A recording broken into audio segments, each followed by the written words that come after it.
BJP की ओर से टिकटों का ऐलान कर दिया गया है। 62 सीटों पर बीजेपी ने अपनी लिस्ट जारी कर दी है। प्रत्याशियों के नाम का ऐलान कर दिया है। सुलह से एक बार फिर से भारतीय जनता पार्टी ने विपिन परमार जी पर भरोसा जताया है, जो खुद इस समय हमारे साथ मौजूद है। सर, सबसे पहले तो कांग्रेचुलेशन, एक बार फिर से पार्टी ने भरोसा आप पर जताया है। जी बहुत धन्यवाद। पार्टी ने पूरा विश्वास, भरोसा और ये सीट जीत करके पुनः भाजपा प्रदेश की झोली में डाली जाए, उसके लिए मैं केंद्रीय नेतृत्व, प्रदेश नेतृत्व का बहुत बहुत आभार प्रकट करना चाहता हूँ। कितने आश्वस्त आप हैं कि जनता फिर से आपका साथ देगी?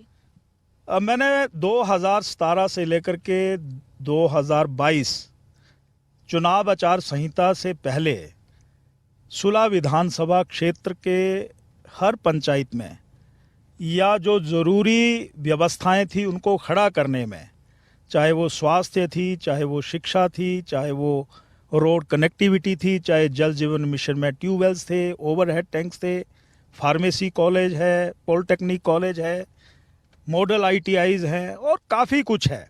मैं ये कह सकता हूँ कि इस बलबूते पर, विकास के बलबूते पर मैं बिल्कुल आश्वस्त हूँ और ये आश्वस्त होना लोगों का जो मेरे प्रति विश्वास है उसके कारण मुझे लग रहा है कि बारियों की परंपरा को ख़त्म करने के बाद रिवाज बदलेंगे और सुलह में भी भाजपा कमल का फूल खिलेगा।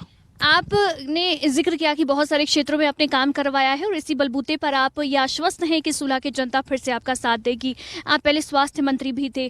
कितना काम आप स्वास्थ्य मंत्री रहते हुए करा पाए यहाँ पर? मैं ये कह सकता हूँ कि जहाँ तक आयुष्मान योजना है, ये आयुष्मान योजना पूरे देश के 50 करोड़ लोगों को स्वस्थ जीवन, बीमारी से इलाज इस कार्ड के आधार पर होता है। और मैंने जो हिमाचल प्रदेश में लोग आयुष्मान कार्ड से वंचित रह गए थे, उनके लिए हिम केयर कार्ड योजना शुरू की थी, जो हिमाचल प्रदेश की एक बहुत ही पायनियर एक योजना है। लगभग 10 लाख से अधिक लोग इसमें कवर्ड हुए हैं।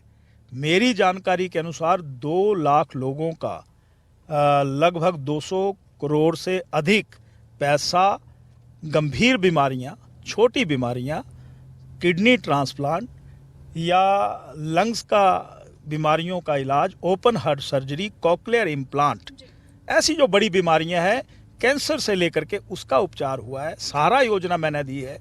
मुख्यमंत्री स्वास्थ्य सहायता योजना मैंने दी है।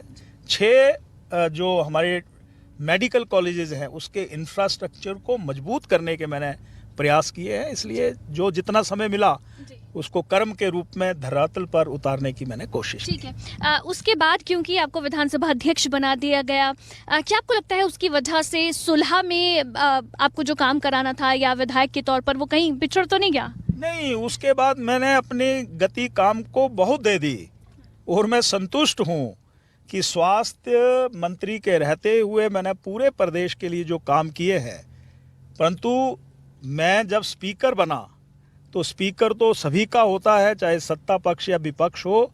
उसमें से मुझे सुलह विधानसभा क्षेत्र में चाहे फार्मेसी कॉलेज हो, चाहे इंजीनियरिंग कॉलेज हो, चाहे ITIs हों, चाहे मॉडल ITIs हों, ये सब कुछ उसी समय में, रोड कनेक्टिविटी हो, ये जो हमारे टाउन है बुभारना और थोरल का, यहाँ पर सैनिटेशन इत्यादि की करोड़ों में व्यवस्था की बात हो, चाहे जल शक्ति विभाग का सर्कल ऑफिस बुभारना में खोलने की बात हो, विद्युत विभाग का सर्कल ऑफिस बुभारना में खोलने की बात हो, बड़ी बड़ी मंजिलें, बहुमंजिलें स्कूल के भवन के निर्माण की बात हो, ये मैंने उसी समय किया, इसलिए मुझे संतुष्टि है। इस समय क्योंकि चुनाव प्रचार का समय है, वार पलटवार का दौर भी तेज होगा, विपक्ष की ओर से आपके ऊपर कई आरोप लगाए जा रहे हैं, भ्रष्टाचार का जो है उसका आरोप लग रहा है, तो कैसे टैकल करेंगे इसे आप? ऐसा है कि बोलने के लिए तो जो मर्जी बोल दो, या तो किसी के पास कोई तथ्य हैं, सबूत हैं, कोई हमारे खिलाफ कोई FIR हुई है, उसके बिना ही कोई आदमी जो बोलता रहे, वो खबरें निराधार होती हैं। झूठ बोलने के कारण आदमी बड़ा नहीं बनता, कर्म के आधार पर आदमी बड़ा बनता है। इसलिए वो कमज़ोर हैं। और झूठ बोल रहे हैं विपक्षी? नहीं, वो पूरी तरह से झूठ है। मैं कह रहा हूँ कि या तो कोई तथ्य हो, कोई प्रमाण हो, कोई FIR हो, कोई कोर्ट में प्रोसीडिंग चल रही हो, अब कोई ये कहे कि मैंने शगुन योजना शुरू की मुख्यमंत्री जी ने, मैंने यहाँ पर हिमकेयर कार्ड योजना शुरू की, यहाँ पर कन्यादान योजना शुरू की, यहाँ पर ज़रूरतमंद लोगों के लिए हमने सहयोग राशि अपनी ऐच्छिक निधि से दी। अब ये मेरा धर्म है कि मैंने वो ऐच्छिक निधि किन लोगों को दी है, वो एमएलए का, चुने हुए प्रतिनिधि का हक है, अधिकार है। अच्छा, एक और बात सर कि सुलह में 5 साल में परिवर्तन सुलह में भी देखा जाता है। इस बार बीजेपी प्रदेश में रिवाज बदलने की बात करे तो सुलह में भी ये रिवाज बदलेगा? बिल्कुल, सुलह के 1 लाख से अधिक मतदाता बिल्कुल तैयार हैं और रिवाज बदलने के लिए तैयार है। राज नहीं बदलेंगे और सुलह में भी एक नई परंपरा, नया इतिहास लोग लिखने वाले हैं। ये आपने अपने तरीके से उसकी सर्वे इत्यादि किए होंगे, ये मैं कहना चाहता हूँ। चलिए सर, बहुत शुभकामनाएं। अच्छा, सुलह की जनता जताती है आपको, तो फिर से क्या काम करेंगे एक बार ये भी बता दें आप। गुड गवर्नेंस दूंगा, अच्छा शासन दूंगा और जो 5 सालों में काम रह गए हैं उन कामों को आगे बढ़ाऊंगा और ज़रूरतमंद की सेवा के लिए पूरा प्रयास करूंगा और यही मैं कहना चाहता हूं, गुड गवर्नेंस। चलिए, बहुत बहुत शुक्रिया सर बात करने के लिए और उम्मीद यही करते हैं कि जनता का साथ एक बार फिर से आपको मिलेगा। आप सुन रहे थे विपिन परमार जी को और खबरें अभी तक के लिए इस समय मेरे सहयोगी जीत के साथ अवंतिका यादव, खबरें अभी तक।